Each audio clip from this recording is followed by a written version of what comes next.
Dining room में खाना खाने के बाद उसका रोज का नियम था टहलने को जंगल की तरफ निकल पड़ती थी। अपनी कॉटेज में वह बरसों से अकेली रहती थी।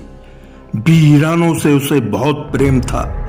इसी प्रेम में वीरानों में ही उसने लग्जरी कॉटेज बनवा ली थी। उसके माँ बाप बरसों पहले मर चुके थे। उनके इंतकाल के बाद उसमें दूसरी दुनिया की पावर आ गई थी। उसके दोस्त दूर रहते थे, कभी कभी उनसे मिलने भी जाती थी। उसके दोस्त वीराने में रहने को उससे हमेशा मना करते थे, परंतु वह अपनी बात पर अड़ी रहती थी। कहती थी उसे इन वीरानों से बहुत प्रेम है, इनके बगैर रह नहीं सकती। उसकी बात सुनकर सारे दोस्त उसे अजीब सी नजर से देखने लगते थे। उनको लगता था कि सबके बीच रहने वाली उनकी दोस्त बदल क्यों रही थी। छुपते छुपाते रात जानने के लिए उसके दोस्त टार्च की रोशनी में कुछ तलाशते रहते थे।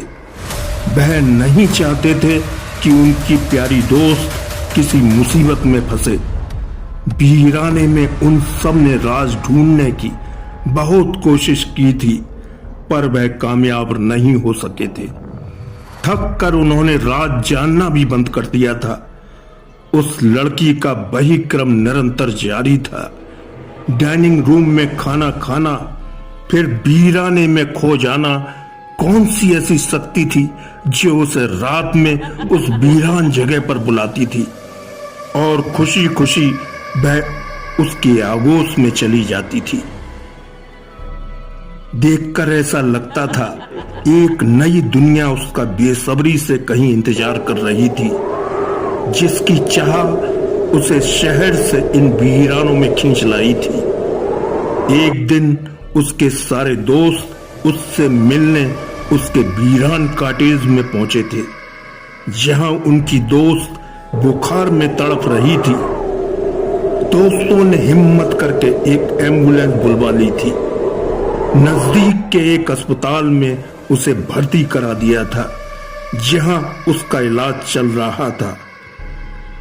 एक दिन अमावस्या की रात को दूसरे पहर में वह अस्पताल से भाग निकली थी। भागकर वह अपने कॉटेज में पहुंच गई थी, जहां उसकी मौत हो गई थी। मौत का कारण दिल की धड़कन का रुकना था।